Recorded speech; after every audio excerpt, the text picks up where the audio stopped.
I'm Ken Ito, the Director of the Center for Japanese Studies. It's my pleasure to welcome you to our noon lecture for today.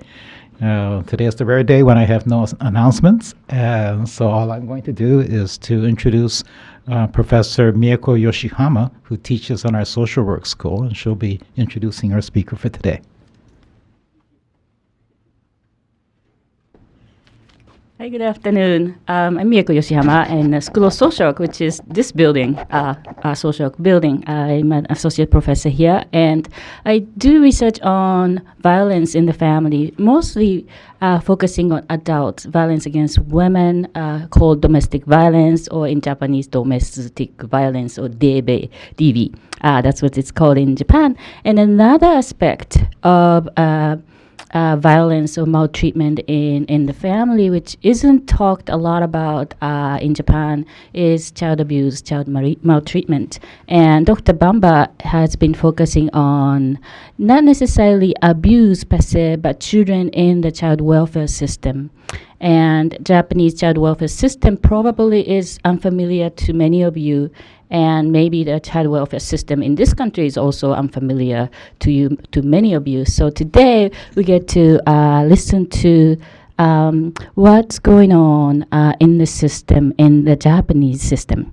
So let me introduce to you Dr. Bamba. And Dr. Sachiko Bamba is originally from Japan, and she received bachelor's degree and master's degree in social welfare in Kansei Gakuin University near Osaka.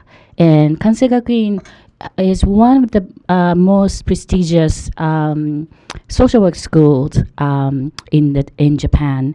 And during her training in social work in Osaka, and after her master's degree in social welfare, she did work in Japan as a counselor, also as a staff member of, at that time, probably one of the only child abuse hotline that started near Osaka at that time. It's called Association for the Prevention of Child Abuse and Neglect. So they did have a hotline, so she worked on that hotline.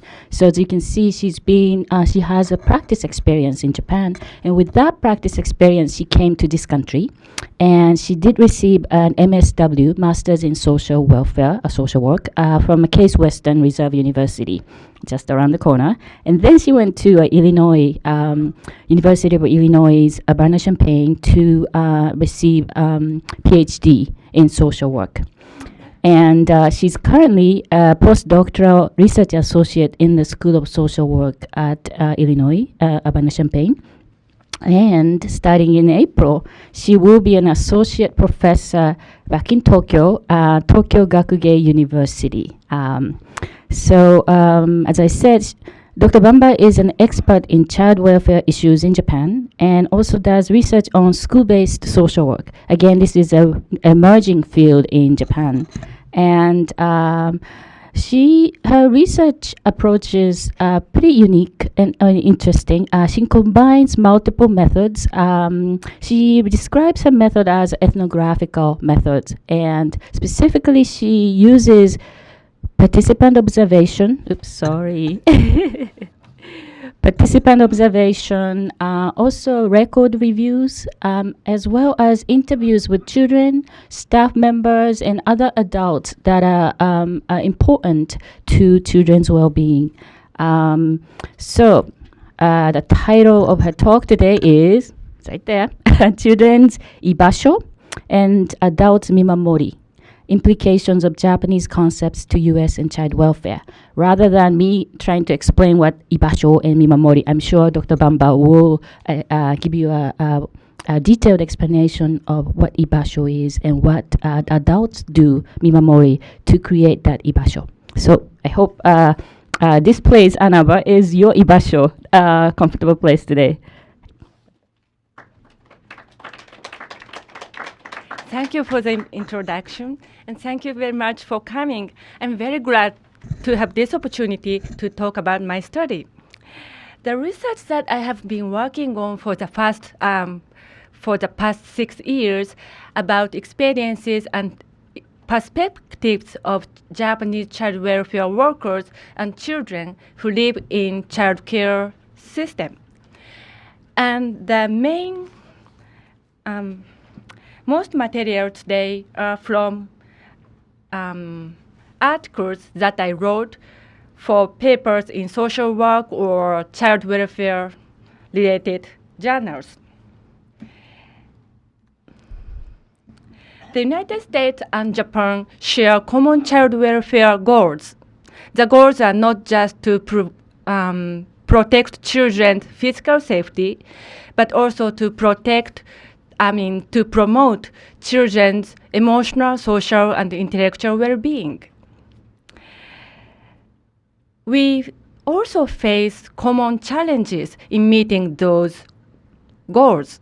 For example, approximately 500,000 children in the US and 40,000 children in Japan live in state care. And many have experienced maltreatment, poverty, and parental substance misuse, violence, and prolonged separation from parents. Among other feelings, many experienced profound sense of, I would say, the social isolation and worthlessness, stigma, and anger and frustration. Partly as a result of these experiences and feelings, children in state care are more likely than as their peers to have emotional, developmental, behavioral, and educational problems. Despite our common goals and challenges, there are significant cultural variations in how we understand maltreatment, where it comes from, and how it affects children and families